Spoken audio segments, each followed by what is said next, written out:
Californian wine industry has always had a problem convincing the connoisseurs that their red wines could be as good as the great French classics. But Leo McCluskey, manager of Felton Empire Vineyard, is using all his skills to persuade the experts that soon he will be able to reproduce the great red wines of France. Leo has set the wine taste as a problem. Can they detect a difference between several unidentified glasses of red wine? There's a little bit of an off taste in that one, I believe. It's precipitating in the mouth. Mouth coating. Yeah, Mouth right. coating. Let me go back over it in another order. I assume this has been in French oak. There is very noticeable difference in the nose. Definitely like this one. I think the best, and that's whether this one is the same as this one or the same as that one, I haven't really determined yet. But Leo McCluskey believes he can tell an expert precisely what the differences between any two wines are. That's because he's the first wine grower ever to use computers to identify the compounds that give a wine its taste. I'm convinced that our techniques have isolated the family of compounds that provide all flavor in red table wine.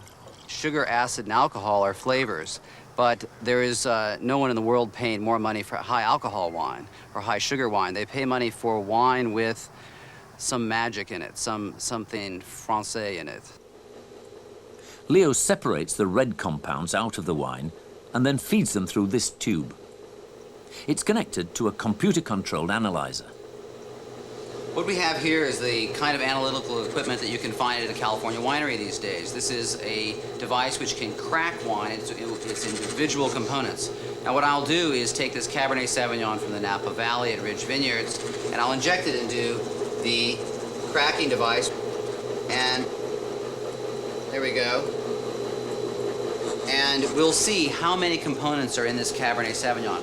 And program the equipment.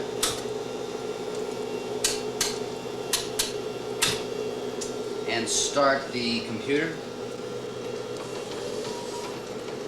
What we're seeing here is a fingerprint of a wine, but it doesn't tell us what's exactly in the wine. What it's going to tell us is exactly how many components are in the wine. 3 years ago, Leo would not have been able to tell what groups of molecules made up the compounds which produced the peaks in the printout.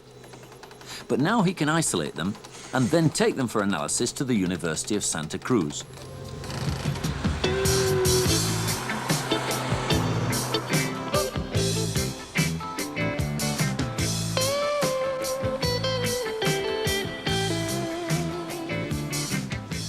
Despite its rustic appearance, the University of Santa Cruz is equipped with a brand new technology which can perform precise molecular analysis.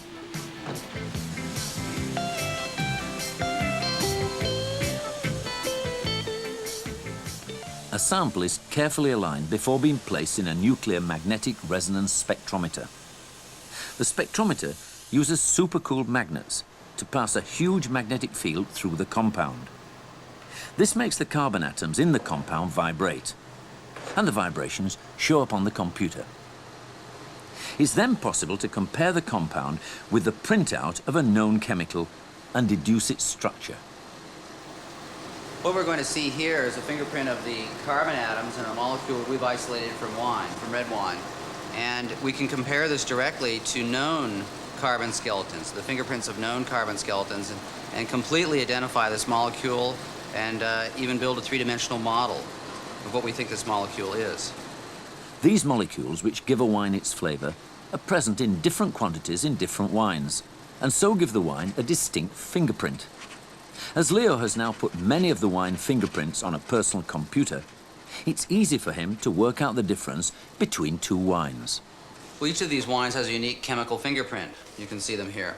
And what I'll do now is I'll feed this unique chemical fingerprint reflecting each of the wine's unique chemical composition into the computer and ask it to solve one of the questions that came up during the sensory evaluation session, which is that we asked people, could they taste a difference between wine A and B? At the top we have wine A, from the sensory session. At the middle there, we have wine B, and we can ask the computer if there's a difference.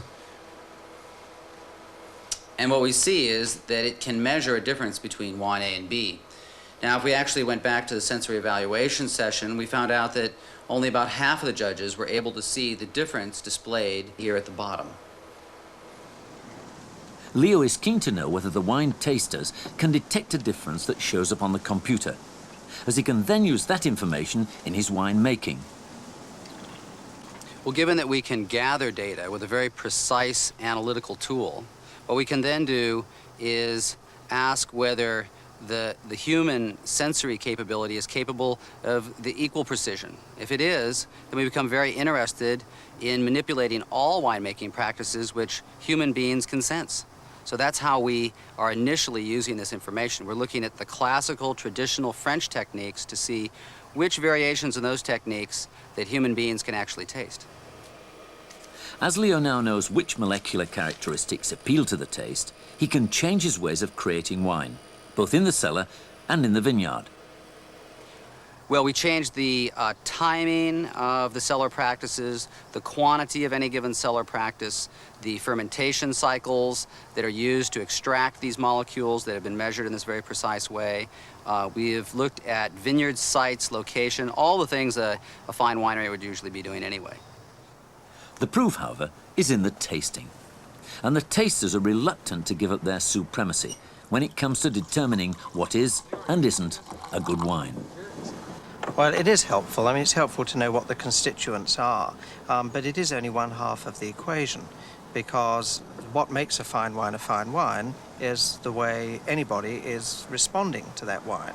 And so, yes, you know what is there, but that in itself is meaningless. It's how we respond to what is there.